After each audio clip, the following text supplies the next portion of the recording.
but no one really knows Mike Tyson. Nobody really friendly with Mike Tyson. Why? Except Customato.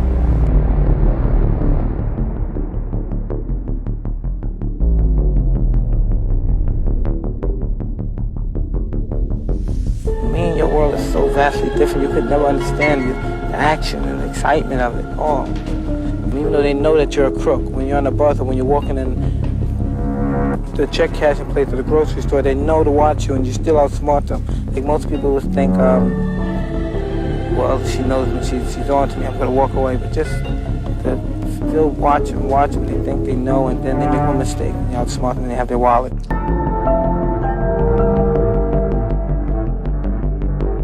It was the first time I was ever arrested, and I was 12 years old.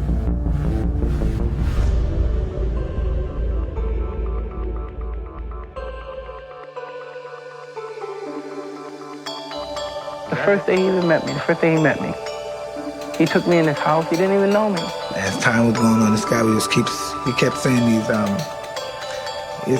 great things about us. So this guy, I didn't know this guy was queer. He just kept saying great things. He said, man, you're a great fighter. He just kept saying, you're the greatest, you do splendid. Gives me the motivation and interest to stay alive.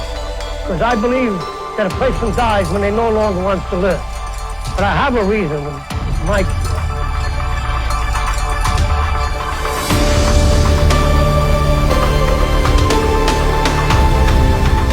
I remember the day when Mike came, yes. I remember the first time laying eyes on him. He was being escorted across the field to our place by two of the bigger staff. They brought him in handcuffs.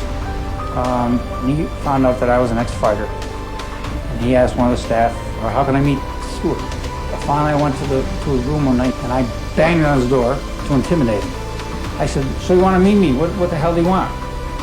He said, I want to be a fighter. I said, so do the rest of these other guys, all the rest of these other guys. They haven't got the balls to work to be a fighter. I'm serious, Mr. Stewart. I said, let's see your behavior continue like it is for a few weeks, and then we'll see what happens. This is what impressed me.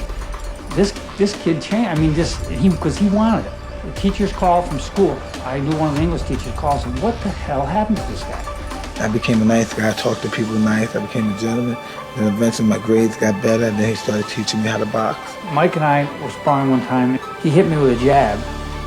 It almost knocked me down. Luckily, I had the next week off from trying because my nose was broken, my eyes were all black. And I told my wife the next day, I said, that's it. I want you to go to this man. This guy could take you to the next level. And at that time, I was probably 1980. I'm at Customato. He would watch me for he didn't let me box. He would just talk to me for 2 or 3 weeks about fighting and the psychology of fighting.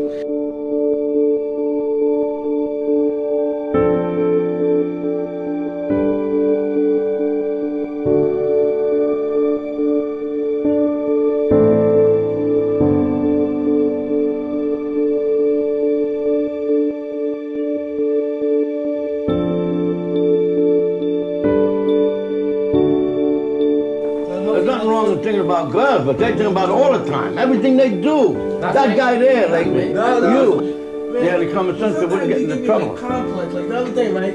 I was saying, yeah. Who's got your complex? The other day I was like this. I said, yeah, I'm talking to this girl. Then I was saying, how can I do that? Because I'm like a fool. If you do because I said it, you're a fool. You got to do it because what I said was right. That's what you got to do it for. Not because I said, all I do is remind you.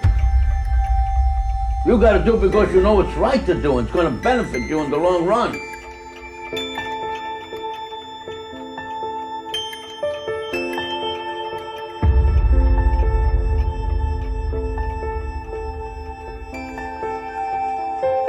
He just kept giving me compliments and compliments about everything I did. So what's wrong with this guy?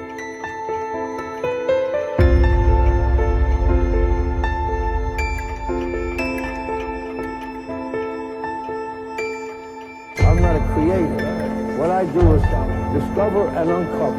So my job is take the spark and spin. When it starts to become a little flame, I feed it. And I feed the fire until it becomes a roaring blaze. And then when it turns a roaring blaze, I pour a huge lock on it. Then you really got a fire going. I never had the slightest idea of building up my confidence. And I started believing in this old man.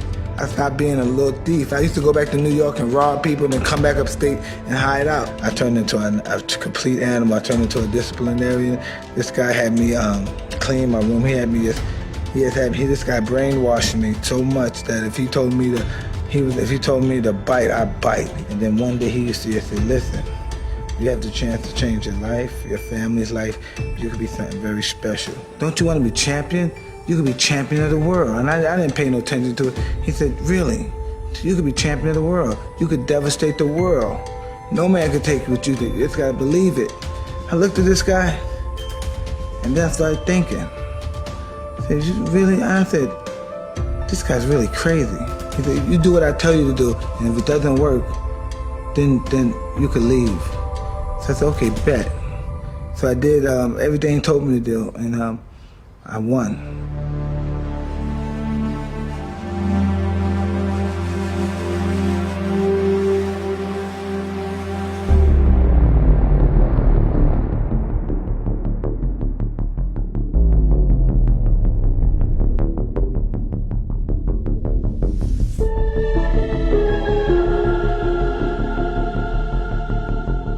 To me, he's my boy. He's with me. I often say to him, you know, I owe you a lot, and he doesn't know what I mean, but I'm going to tell him now what I mean. If he weren't here, I probably wouldn't be alive today.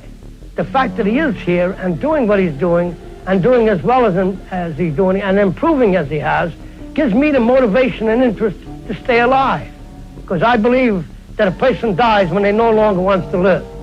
But I have a reason with Mike here, and he gives me the motivation. I will stay alive, and I will watch him become a success. Because I will not leave until that happens.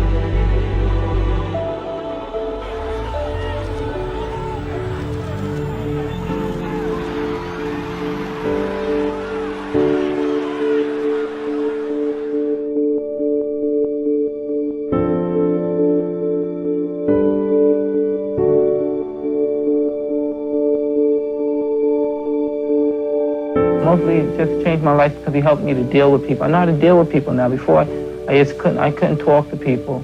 I always want to be alone. And now I learned how to deal with anyone. I could talk to anyone, even about their problems. And it's like a father and son relationship. You know, even though he is my manager and trainer, sometimes I forget that because of the way we are.